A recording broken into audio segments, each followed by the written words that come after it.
그러나 그 날과 그 때는 아무도 모르나니 하늘의 천사들도 아들도 모르고 오직 아버지만 아시느니라. 노아의 때와 같이 인자의 임함도 그러하리라. 홍수전에 노아가 방주에 들어가던 날까지 사람들이 먹고 마시고 장가들고 시집가고 있으면서 홍수가 나서 그들을 다 멸하기까지 깨닫지 못하였으니 인자의 임함도 이와 같으리라. 그때 두 사람이 밭에 있음에 한 사람은 데려가고 한 사람은 버려둠을 당할 것이요, 두 여자가 맷돌질을 하고 있음에 한 사람은 데려가고 한 사람은 버려둠을 당할 것이니라. 그러므로 깨어 있으라. 어느 날에 너희 주가 임할는지 너희가 알지 못함이니라.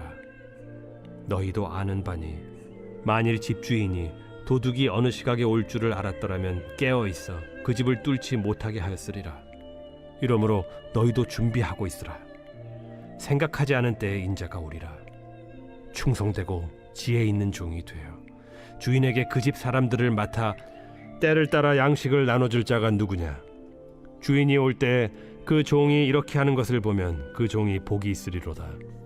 내가 진실로 너희에게 이르노니 주인이 그의 모든 소유를 그에게 맡기리라. 만일 그 악한 종이 마음에 생각하기를 주인이 더디 오리라 하여 동료들을 때리며 술 친구들과 더불어 먹고 마시게 되면 생각하지 않은 날 알지 못하는 시각에 그 종의 주인이 이르러 엄히 때리고 외식하는 자가 받는 벌에 처하리니 거기서 슬피 울며 이를 갈리라. 오늘 본문에서 예수님은 인자가 임하는 날, 즉 끝날에 대해 가르치십니다. 오늘 본문에 날이라는 단어가 36절, 42절, 50절에 나오는데 원어를 보면 모두 단수로 되어 있습니다. 어제 본문에는 날이라는 단어가 19절, 22절, 29절에 나오는데 개역 개정 성경에서는 단수와 복수를 혼용했지만 원어를 보면 모두 복수형으로 되어 있습니다. 어제 본문에서의 날들과 오늘 본문의 날이 서로 다른 것을 지칭함을 알 수 있습니다. 어제 본문의 날들은 성전 파괴를 가리키는 표현이었고 오늘 본문의 날은 예수님의 재림의 날, 세상의 끝날을 가리키는 표현입니다. 예수님은 그 날에 관해 가르치십니다. 제일 먼저 하나님 외에는 그 날이 언제인지 아는 이가 아무도 없음을 강조하십니다. 그리고 징조가 분명한 성전 파괴의 날과 달리 특별한 징조가 없기에 그 날을 예측할 수 없다고 하십니다. 이런 가르침이 예수님이 하신 말씀들, 즉 그 날과 그 때는 아무도 모르나니 하늘의 천사들도 아들도 모르고 오직 아버지만 아시느니라. 또 어느 날에 너희 주가 임할는지 너희가 알지 못함이니라. 또 생각하지 않은 때에 인자가 오리라. 생각하지 않은 날 알지 못하는 시각에 그 종의 주인이 이르러 하는 말씀 등에 나타납니다. 예수님은 그 날이 마치 홍수가 일어난 노아의 때와 같다고 하십니다. 노아 시대의 사람들은 홍수가 나기 직전까지 아무런 이상 징후를 느끼지 못했습니다. 그랬기에 아무런 대비도 하지 않은 채 홍수 직전까지 그저 눈에 보이는 세상에서의 삶에만 몰두했습니다. 그러다 홍수가 났고 그들은 멸망하고 말았습니다. 홍수가 갑자기 닥친 것처럼 그 날도 아무런 전조 없이 급작스럽게 임할 것입니다. 그 날은 노아 시대의 홍수처럼 아무런 전조 없이 급작스럽게 임할 것이기에 모든 사람이 예상치 못한 상태에서 그 날을 맞이할 것입니다. 예상하지 못하기에 누구든지 밭일과 맷돌질 같은 일상생활을 하다가 그 날을 맞이할 것입니다. 그런데 예상하지 못한 때에 그 날을 맞이한다는 것은 누구에게나 마찬가지이지만 그 날에 맞이하는 각 사람의 운명은 극명히 갈립니다. 어떤 이는 노아처럼 구원을 얻겠지만 어떤 이는 노아 시대의 다른 사람들처럼 멸망할 것입니다. 언제일지 모르는 그 날에 형벌이 아닌 구원을 받으려면 어떻게 해야 할까요? 예수님은 인자의 임함을 도둑이 침입하는 일에 빗대어 말씀하십니다. 집주인이 도둑을 막지 못하는 이유는 도둑이 든 그날에 도둑이 올 줄 몰랐기 때문입니다. 만약 언제 도둑이 들지 알았다면 집주인은 그날, 그 시각만큼은 잠자리에 들지 않고 깨어있으면서 도둑을 막았을 것입니다. 그러나 도둑이 언제 집을 털겠다고 예고하는 경우는 없습니다. 도둑을 막으려면 항상 도둑이 들 것에 대비하는 수밖에 없습니다. 예수님은 자신도 도둑처럼 예고 없이 올 것이니 도둑을 막기 위해 항상 문 단속하듯이 예수님이 다시 오실 그 날을 준비하라고 하십니다. 즉, 그 날이 언제인지 예측하려 하지 말고 그 날이 언제여도 상관없도록 항상 준비하고 있으라는 의미입니다. 날마다 예수님이 오실 수도 있겠다는 마음으로 그 날을 준비하며 사는 것이 깨어있는 삶입니다.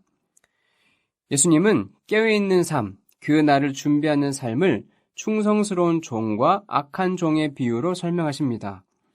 주인이 종에게 일을 맡기고 떠난 후 충성스러운 종은 주인이 언제 오든 문제없도록 맡겨진 일을 성실히 수행했습니다. 매일 항상 주인의 명령을 충성스럽게 지키며 지냈기에 주인이 예고 없이 갑자기 돌아왔을 때 칭찬과 보상을 받았습니다. 반면 악한 종은 주인이 맡긴 일을 내팽개치고 방탕하게 지내다가 갑작스럽게 돌아온 주인에게 그 모습을 들켜 형벌을 받았습니다. 이 악한 종이 저지른 악함의 근원은 주인이 더디 오리라는 생각이었습니다. 주인이 오려면 멀었다는 생각으로 제멋대로 살았고 주인이 올 때쯤 충성스러운 모습을 보일 수 있으리라 생각했다가 낭패를 받습니다. 충성스러운 종과 악한 종의 비유에서 우리는 몇 가지 교훈을 정리할 수 있습니다. 첫째, 우리도 혹시 악한 종처럼 예수님이 오실 날이 멀었다는 생각으로 예수님을 맞을 준비는 전혀 하지 않고 그저 세상의 일들에만 몰두하는지 반성해 보는 것입니다. 둘째, 예수님의 오심을 준비하는 삶은 소극적으로 기다리기만 하는 것이 아니라 예수님이 맡기신 일을 적극적으로 수행하는 것입니다. 예수님이 내게 맡기신 일이 무엇인지 찾고 그 일을 성실하게 감당해야 합니다. 그래야 그 날에 심판과 형벌이 아닌 칭찬과 보상을 경험할 것입니다. 셋째, 예수님이 맡기신 일 중 가장 기본적인 일은 이웃과 지체를 섬기는 일입니다. 이 내용은 25장의 양과 염소를 나누는 심판 이야기에서 자세히 다루겠지만 오늘 본문의 종의 비유에도 담겨 있습니다. 예수님이 우리에게 맡기신 것으로 때를 따라 양식을 나눠주듯이 예수님의 사람들을 섬기면 그 날에 주님께 칭찬을 받겠지만 반대로 흥청거리고 예수님이 맡기신 권위를 악용해서 다른 사람에게 폭력을 가하면 그 날의 심판을 피할 수 없습니다. 우리 모두 예수님이 다시 오시는 날을 준비하며 살길 소망합니다. 바쁘고 분주한 세상 일에만 몰두하느라 주님이 맡기신 사명과 삶의 태도를 놓치지 않기를 소원합니다. 기도하겠습니다.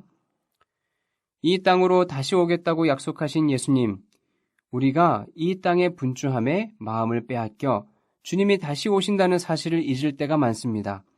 다시 한번 마음을 다잡고 주님이 오시는 그 날을 준비하며 살겠습니다. 주님이 지금 당장 오셔도 당황하거나 숨지 않고 기쁘게 주님을 맞이할 수 있는 충성스러운 종으로 살 수 있도록 도와주십시오. 예수님의 이름으로 기도합니다. 아멘. 1. 오심 기도. 하루 5번 마음을 다해 드리는 기도. 나는 죽었습니다. 제가 주인이 아니고 예수님이 저의 주인이십니다. 예수님은 십자가에서 죽으시고 부활하셨습니다. 부활하신 예수님을 가슴으로 만나서 따라가며 간증합니다.